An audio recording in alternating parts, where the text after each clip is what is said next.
I remember being in the kitchen one day, and the baby and I were just having a bad day. And I was in the kitchen on the floor, holding him, crying.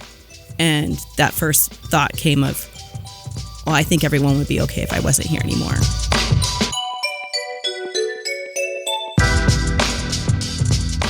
Greetings, dear listener.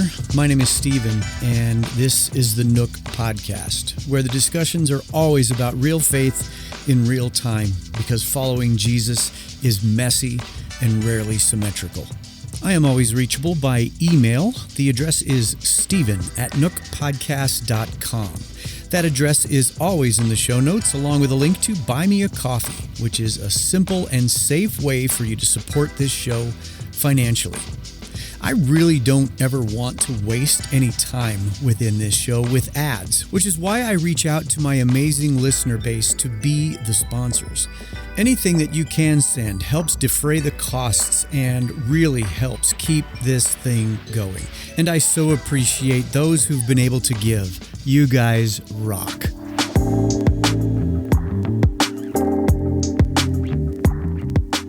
I cannot dive into today's show without saying a huge thank you to the many amazing people who reached out to me in the past week.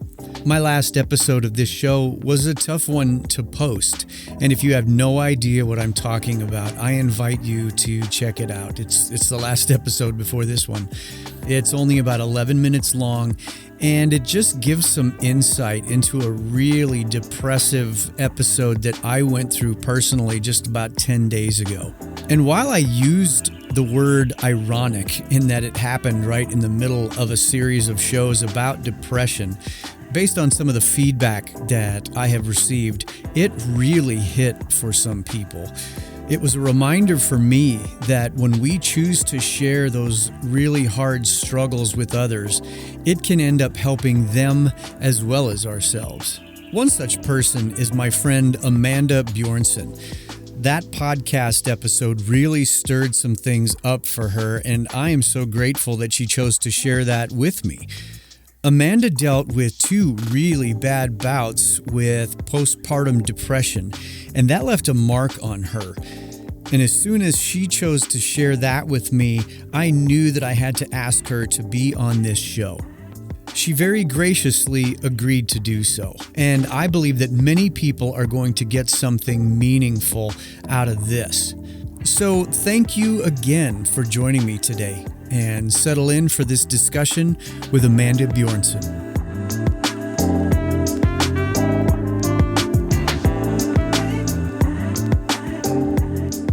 Okay, so I want to start this off in 3 stages.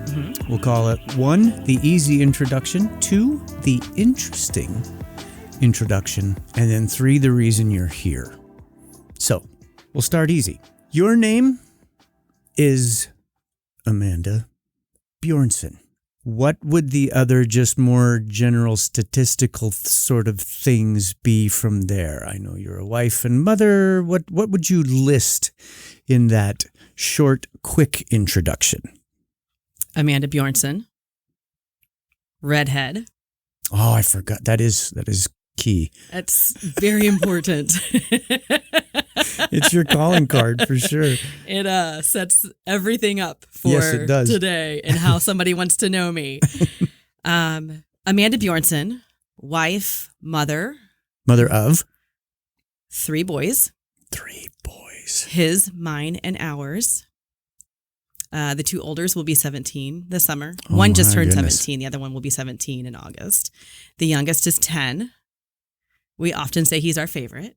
It's only because he doesn't talk back much. Did you mention that in public? We actually play this whole game of who's the favorite of the day. And we pin that with them against each other. Career woman, career person. Very driven, yes, I would say. Yes. And I simultaneously operate 2 businesses of my own. Mm-hmm. One that I co-partner with. Gotcha. Yeah. All right. The interesting introduction. Okay. 2 things I learned about you incredibly recently. One is that you don't think visually. I don't. I'm still trying to wrap my head around that, but you love data? I love data. You love spreadsheets. Yes. I don't. So maybe that's why I don't even have a category in the file cabinet here to understand that. But then to me, the most interesting thing is that as a younger person, you wanted to be on Saturday Night Live. Yes. Now, that's incredibly interesting to me, but at the same time, there was zero surprise to that. That was well, of course she did. Yes. How far back do we have to even go to where that was like, oh, that's what I want to do? College. But I wasn't doing anything to aspire to actually be on the cast of SNL. Like, you probably need to live in New York to even kind of be a part of that. And I lived in Florida. But it was a dream and I wanted to do it. And for some reason, I just didn't hardcore pursue it. Well, and you realize that there are how many countless others ahead of you in that game that would have come down to a dog eat dog. I mean, cutthroat sort of thing, I'm guessing. Fight people in the alley again. I know that's probably be right in your wheelhouse as well. Well, and then the third item, the reason that you're here, and you mentioned something to me just a few days ago, and it was a surprise to me. And you said that you listened to my show last week, and that was not something you would typically do. I was going to ask, where did somebody tell you to or mention it, or how did it even come across the street for you? One of the few times I scrolled through Facebook, because I don't do social media a whole lot, but I'll scroll every now and then just to see how family and friends are doing. And I saw your post. Okay. And I had just pulled into work, that kind of few minutes of collecting your head before you have to go in and be on. Sure. Just scrolling randomly. And I normally don't listen to a lot of podcasts of friends. Mm-hmm. It's a very personal rule. I think if I want to find out the dirt about somebody, I want to do it one-on-one. Yeah, and there's nothing wrong with that. Right. Otherwise, it's kind of awkward, and you see them in the hall, and you're like, I know what you said last week, and I don't know if I should say anything. But I just clicked on it, and what you said it hit me like a ton of bricks, and it was a light bulb. Wow. As a man, describing what you were going through and still going through, it was exactly the words that I had tried for years to say of what I went through with postpartum depression. Gotcha. And to hear you say it out loud when I was never really able to explain it it just floored me. Wow. And I mean, my youngest is 10 and it still affects me. So even after a decade, that's something that's still so fresh. Oh, absolutely. And especially knowing so many people who go through it and don't say anything. Yeah. That's a big deal. Were both instances identical, or did they each have kind of their own mixed bag of things? Is there a way for you to synopsize what that first instance of it was like? Did you even have a name for it? I didn't. First go around, I didn't even recognize it until a few years later. Oh, wow. So going through it, young mom, early 20s, married, trying to be a career person, be a mother, and all of these other elements at the same time. It was just kind of a whirlwind. Yeah. And I felt like I was failing at everything. I cried a lot, and I just could not get my mind to be what I wanted it to be. And in a kind of a nutshell, because there's many years there, I personally put a lot of that postpartum depression into the factor of actually ending up in divorce. Wow. Okay. Because not only did I go into that kind of spiral mode, but I didn't necessarily get out of it for a while, like a couple of years. I went from happy marriage, excited to have a firstborn child, house, dog, everything that I wanted for years. And probably within the first 6 months, I started to disconnect from my husband, and my emotions and my thoughts were just tearing me away more and more. And he didn't know what to do. He tried to be loving, supporting, and I just kind of went off the rails. Wow. And didn't know how to come back. Did you experience the same thing? I mean, there's so many, I've read that it's, husbands pay a price, but children will pay the price too. Was it hard for you to bond with your son at that point, or were you able to kind of keep that together? Bonding with the baby, it wasn't terrible, but at a certain point, the bonding kind of shifted to father-son, and mom was left out, which it often happens. And that was a little difficult, just kind of having that separation. But I think more it was just me personally. In particular, moving to baby number 2.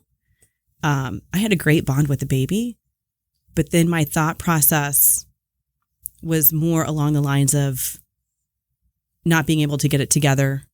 And then even into the point of what would life be like without me here? Oh, wow. This is where I'm going to get deep. And I specifically remember the time that it clicked for second baby. Being pregnant, I knew I had recognized what had happened the first time and was nervous and about this happening again. And it did. And it happened faster. Oh, wow. And it wasn't more of a kind of going off the rails. It was more internal and just not being able to get my mind right and trying to snap out of it, knowing I should snap out of it. And I couldn't. Sure. And I remember being in the kitchen one day and the baby and I were just having a bad day. And I was in the kitchen on the floor, holding him, crying. And that first thought came of, well, I think everyone would be okay if I wasn't here anymore. Thank God I didn't act. But that thought became more and more in my head as the days went on. And it became more of a thought and heavy. And I did the smart thing. I told a friend. And sorry. No, don't be at all. I'm so glad I did. Was that your lifeline? Yeah. Just for the sheer fact that you took the risk of saying it out loud? Yes. Yeah. I said it out loud. Yeah.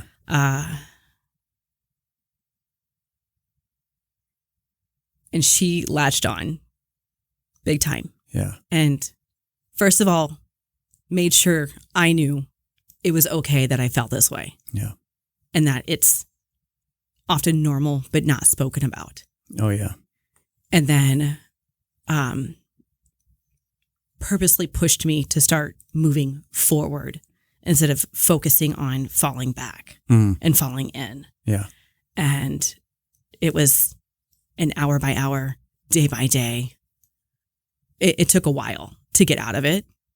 But that was the key, was getting help and saying something to somebody. Yeah.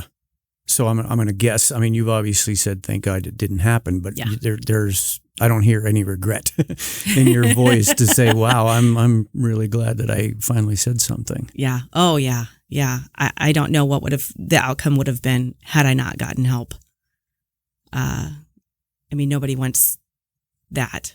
And it's just weird because even though what I was thinking I knew was wrong thinking, I just couldn't snap out of it. Yeah. And I loved my baby. I really did. And I was so happy, and nothing could be more perfect, but I just could not get away from it. Yeah. Well, and I can definitely speak to that if you were to sit and list things on paper, do a personal inventory, it's like there is literally no reason for me to feel like this. Exactly. The family, the spouse, the house, the job. I mean, it's like, no, nothing's perfect, but you could probably list 10 people off the top of your head who have it a whole lot worse. Why do I feel like this? Exactly. And that punch in the gut feeling of I can't stop this feeling. That, I don't know, the way that I would describe my darkest day was it just like we've all heard the term wet blanket. This just felt like a wet life-size map of Rhode Island or something, to where it was just so, there was such a weight to it that I hated. Wouldn't wish it on my worst enemy. Right. Was it something similar for you, and was it times two? Absolutely. It was dark. Yeah. It was very dark. And even though I had family and friends and people at work, I don't think anybody really even knew. Just because I could perform. I wasn't You put on the face. Exactly. I could put on the face. And life was busy. Multiple children, still going with the career, trying to keep things together. There was a lot of moments that I was overwhelmed. I cried a lot in private, but I don't know if anybody even would have recognized it unless I said something. Yeah. Because I did a great job of trying to, quote, keep myself together and just push through. Doing it all by yourself. Yeah. But it's, those moments when I'm alone, going at it alone, and, husband's at work, and, he did travel too. So that didn't help because he wasn't really home. Yeah. But to try to keep those moments together, but by myself, that's when my thoughts really got to me. Sure. And it was very deep. It was very dark, and it was very scary. Yeah. It was never really a place that I thought I would ever be. Yeah. Well, you said that you were nervous about it heading into pregnancy number 2. So Yes. when it did actually, those worst fears actually come to life, did that, were you feeling the impact from the first one all over again? Or was it kind of its own whole new version 7 years after the fact? I don't want to say the second one wasn't as bad, but I think because I had gone through it already, I recognized the symptoms and kind of braced myself, almost like a slow motion car accident about to happen, and you're in it and you see everything coming, but there's no way to stop it. Right. That's what it felt like. So I don't want to say it wasn't as bad, but fortunately I was able to recognize it, to kind of brace myself a little bit more on it. That makes sense. And try to push myself out of it. Unfortunately, I failed. But fortunately, I said something to somebody that time. Right. I didn't really say anything the first time, but I didn't recognize it as postpartum depression at first. Yeah. I just thought, this is normal for new moms to feel all crazy. Blues. Oh, I hate that term. Yeah, I'm sure you do. They try to make it so pretty and packaged so nicely. Well, it's just like when somebody says to me, well, why are you so sad? And I'm like, I wish it was just sad. Yeah. It's sad to me. There's an ending in sight for sad. If you're okay circling back. Sure. You said that the first bout definitely it played a part in that ultimate divorce. Was that the equivalent of maybe this world would be okay without me? If you're okay with diving into how it played a part, obviously it had to be divisive between everything you've just explained that was happening at the time with the baby, the depression, your husband gone, all those things. Baby number 1 was with first husband. I've been married twice. I like the second one, so I might keep him for a little while. Good call. It's a good call. It could be a very long story there, but with baby number 1 and first husband, just not recognizing it. And it was kind of like that first domino that fell, that kicked a spiral of events to happen. Yeah. And most of them I blame myself. So it wasn't just being in a state of depression, but it was not knowing how to handle the life that I had and still mentally be okay, and husband not knowing how to handle it. So then we started disconnecting mentally, physically, everything. Yeah. And we both pushed each other so far away that we were basically roommates. Yeah. And trying to parent together and show our baby, oh, we're a great family and you have a loving mom and dad, but our love was so focused on the baby and not each other. Mm. And I mean, older and hopefully a little wiser, I would have recognized it and said, no, we've got to work on this. Yeah. Now we did do counseling toward the end of our marriage, but I think, I do know even the counselor at one of our last sessions, she's like, you both have made your decision. I don't even know why you're too here. Late. Mm-hmm. Mm-hmm. And, but that separation, that disconnect also spiraled into me doing things that I'm not proud of and saying things I'm not proud of. You know, I don't want to go too deep into it. Sure. Very personal still.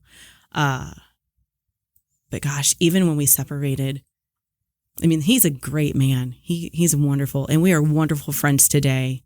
I'm remarried. He's remarried. And we are very close. And I don't know. It was just one of those domino effects. Yeah.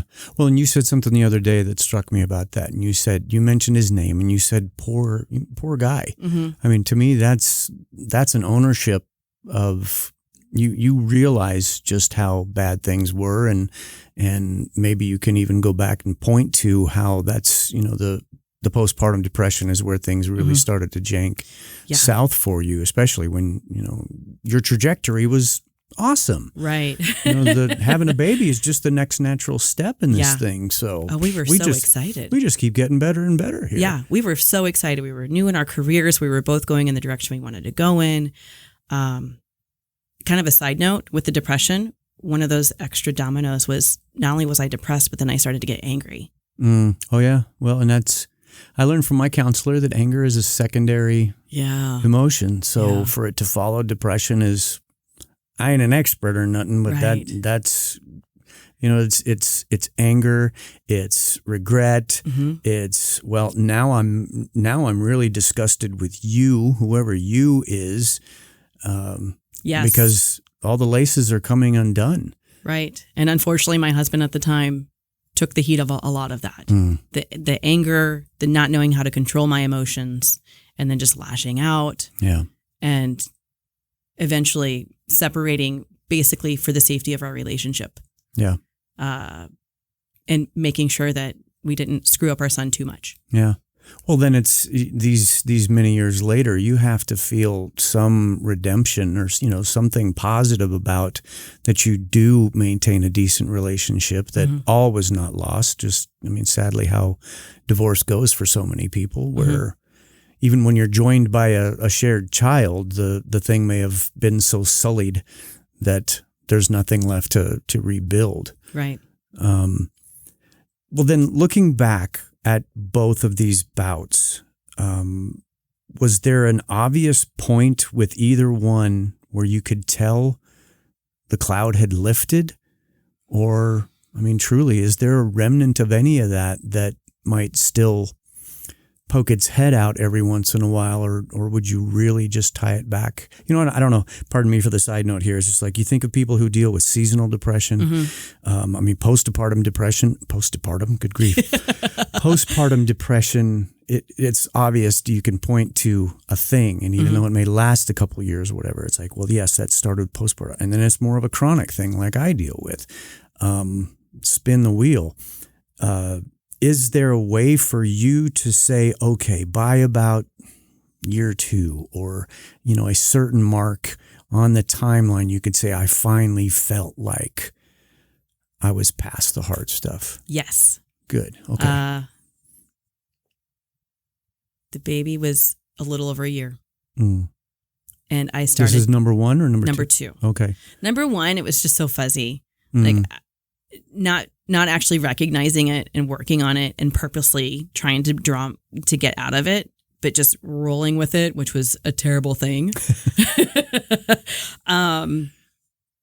I mean, I remember working on myself, especially after the split, because even after the split, it was just terrible for me. Yeah, I was going to say that couldn't have helped. No, not at all. And I was probably not a good person at that time. But fortunately, I had people who loved me and who told me I was okay. And basically, this too shall pass. Not the depression part, but just the things that I was going through. Yeah. And it was a rough go for a little while. Going through a divorce, uprooting our house, our family, everything. So I feel like that depression and anger and everything else that was building on top of it, it just pushed into what I was then going through with the divorce and everything like that as well. So I don't really have a recognition of when that kind of ended the first time, if there's ever an end mark for it. But with baby number 2, I remember he was a little over a year, and I had that moment of, wow, I actually like being home with him now. And our days are happy without me purposely trying to find that happy. Right. And having to force it. Yes. Or we left the house a lot.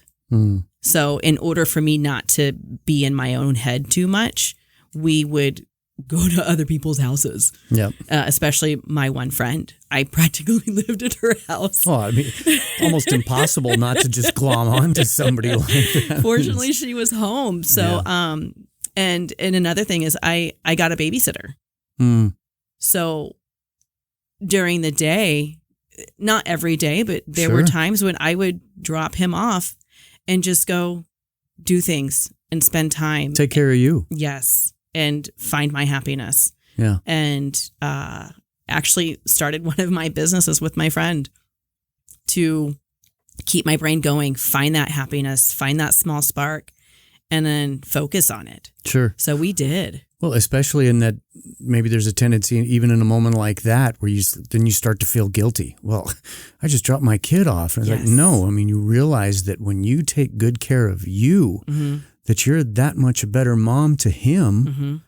How can you feel guilty when you start to, I mean, that's a great cycle to be in. Yes. Compared to the opposite that obviously you spent a good amount of time in. Right, right. Yeah, it was a little over a year when it was kind of that light bulb moment of, oh, wow, I'm better. Right. Especially once you realize that you've strung a few days, maybe even a couple of weeks together of, hey. Yeah. I'm breathing. And in this, my husband, I remarried, and it's the same thing. He did not know what to do. He didn't know what to handle or how to handle. He was there, but didn't know how to be there. Yeah. And there was a lot of times I don't, when I in that, it's hard for me to express myself. So he was very glad that I was talking to my friend and actually reaching out to someone, even if it wasn't him. Yeah. Now, of course, on a public note, that's not for everybody. Don't just reach out to that next person that you see standing in line. You want to be purposeful on who you talk to, because they're going to be your core. Yep. And that's important, especially if you are married, to recognize and that your husband or your spouse is okay with that. Yeah. And he was totally okay with me getting the babysitter, going over to my friend's house, doing what I needed to do to be healthy. Yeah. Overall, because he recognized that was going to move us forward in a positive way.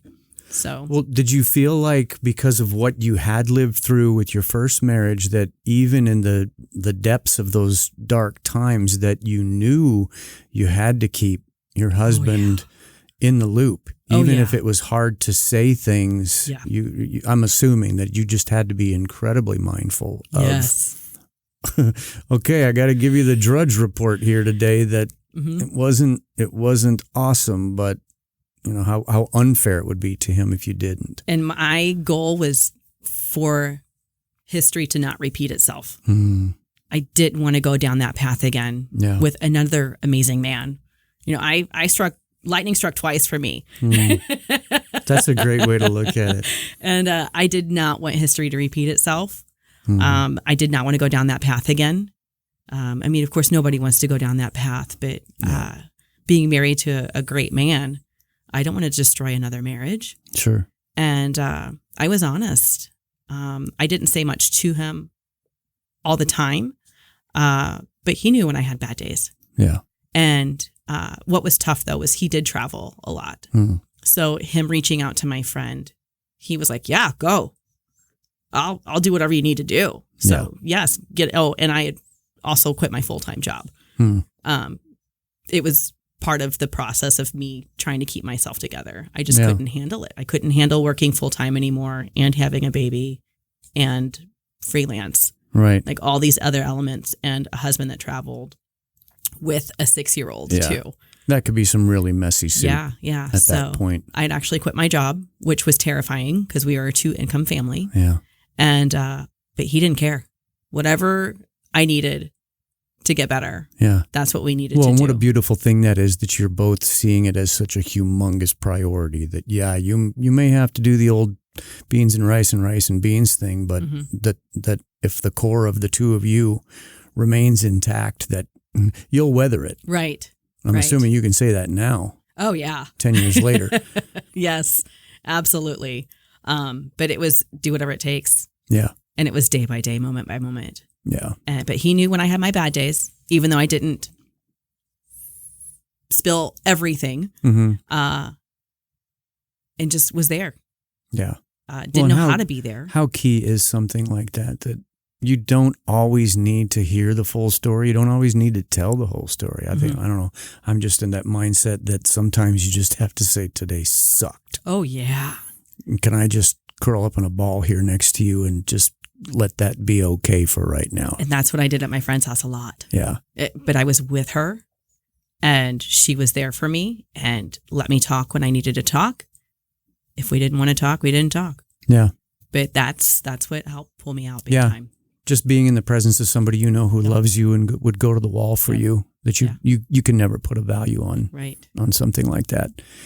Well, you had to assume that at some point I would get around to saying, where was God in the midst of both of these instances, all the fallout? I mean, you're talking about 17-ish years of the ups and downs that we all deal with, plus 2 really brutal bouts of depression. Where was your faith? Where was Jesus in any of that? Oh, he was everywhere, but it was still really dark. And he was certainly sometimes just that tiny, tiny little light of this too shall pass. But, oh gosh, that's a really good question. First time around, I probably ignored him a lot because I felt very empty. Yeah. And my faith probably wasn't as strong as I wanted it to be. And I quite honestly don't know how I powered through. Because I probably powered through by myself, not looking to him like I should have. And mind you, this is all while I'm working for a ministry. Yep. Which means a lot. Oh, sure. As in, no one is perfect. Yep. And you can love the Lord with all your heart and go through this. And it's just because you're a Christian and just because you work for a ministry or you're in a ministry setting does not mean you're not going to go through this. No. I did it all wrong the first time. I really did. And then, by the grace of God, because he still loves us no matter what we do. Thank you, Jesus. I mean, don't get me wrong. I still prayed so much. And I prayed for it to go away. And how can I get better? And what is wrong with me? I just felt very alone. But looking back, I know I wasn't. And then with the second one, I cried out a lot. And I did feel alone, but I also didn't. Yeah. Does that make sense? Oh, I can. You and I might not be able to sit here and workshop a manuscript about that, but I so know what you mean. Yeah. It's like, but you don't know, but you don't know. I believe, but I'm really struggling to believe. And how you can literally at times feel those two thought processes warring against each other. And feel the frustration of it. So it was... When you're on fire, the water's right there. I can see it. I just can't seem to reach over and grab the bucket. Right. Yeah. Yeah, that's what it felt like. I felt like it was nothing and everything, and he was nothing and everything at the same time. But every little thing that I could find to remind me that he is there and he still loves me and he is carrying me, I would hang on to it. Yeah. Big time. Even if it was something super simple, like somebody randomly bringing me a Starbucks that I desperately needed that day. Oh, sure. Or anything super silly. You can't ever short sell something like that. Yeah. I don't believe in the word coincidence. I don't either. It may sound hoity, churchy, but I just don't. I believe everything is on purpose. Yeah. And the tiny, tiny things made a big difference. And I would hang on to it and write it and have it in front of my face as much as I could. Data. Yes. And even when I didn't want to read, I tried to read, or even just trying to recite my favorite verses. And one that has always stuck with me is the "I knew you before you were formed in your mother's womb," and that's always been significant in my life for many, many reasons. And that was a big one for me, just to remember. Oh yeah, he formed me, he made me. Yeah. And he knows that I'm going through this. Yep. And there's nothing wrong with me, even though there's things wrong with me. Nothing wrong enough to ever make him turn away from you. Exactly.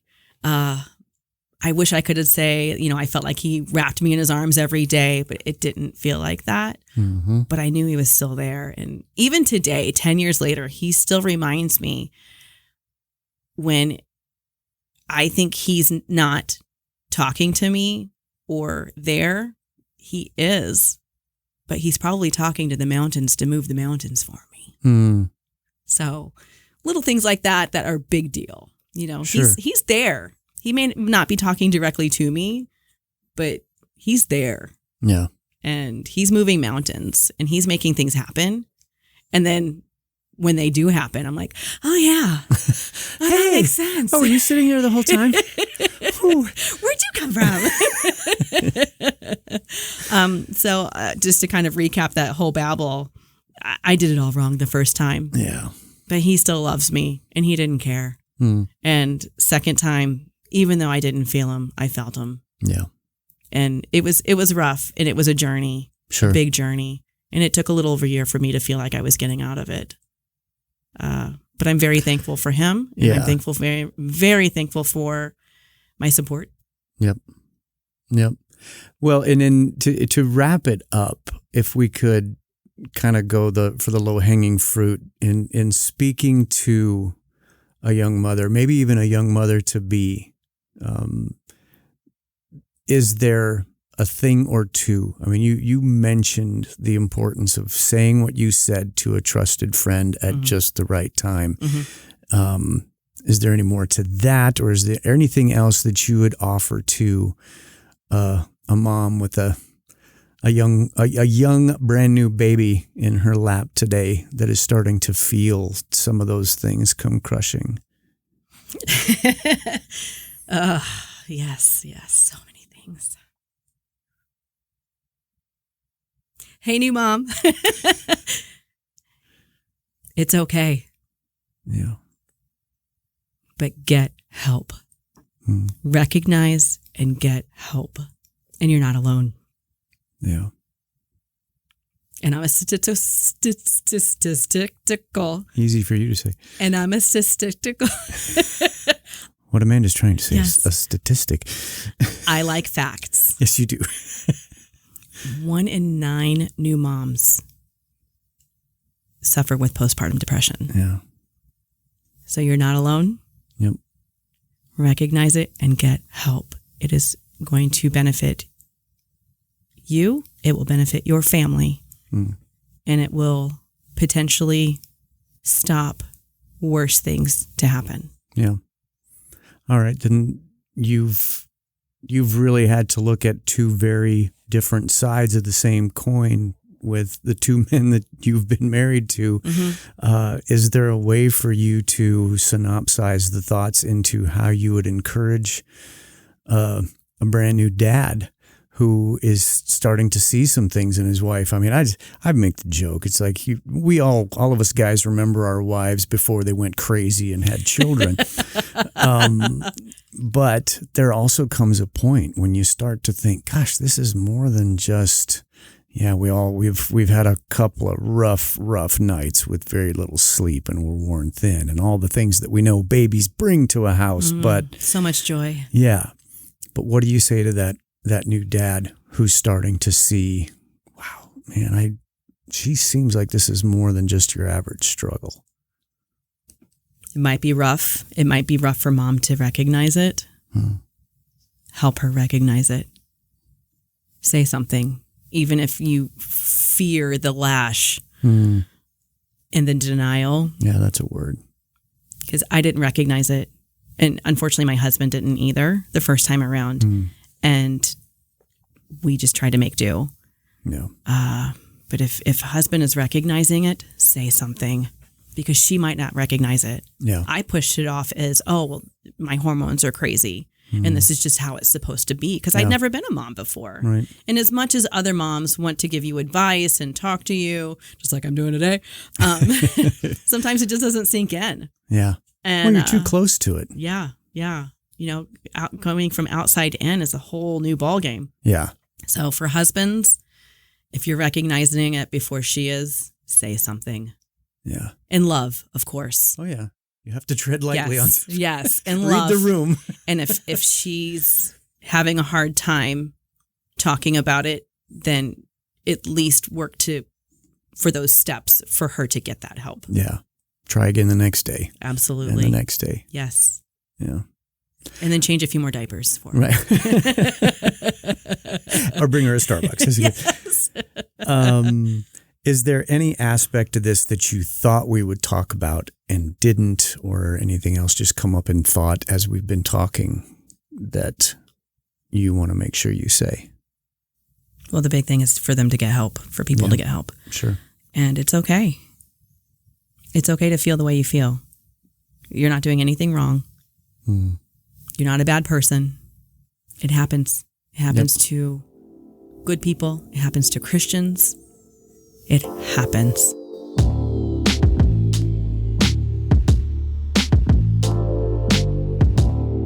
Get help. Those two words are so easy to say and yet can be so difficult to actually act on. Those two words have such great potential to completely change your paradigm or that of someone you love. Get help. It's just too important. I mentioned previously that just like the West Coast weather patterns, the June gloom often drifts into no sky July. This series isn't quite done yet. And for those of you with teenagers in your life, I hope that you can join me next week as we take a look at what that age group is dealing with when depression comes into the situation. Thank you so much for listening today, and I will catch you here next time in The Nook. The Nook Podcast is a production of Sozo Digital Media.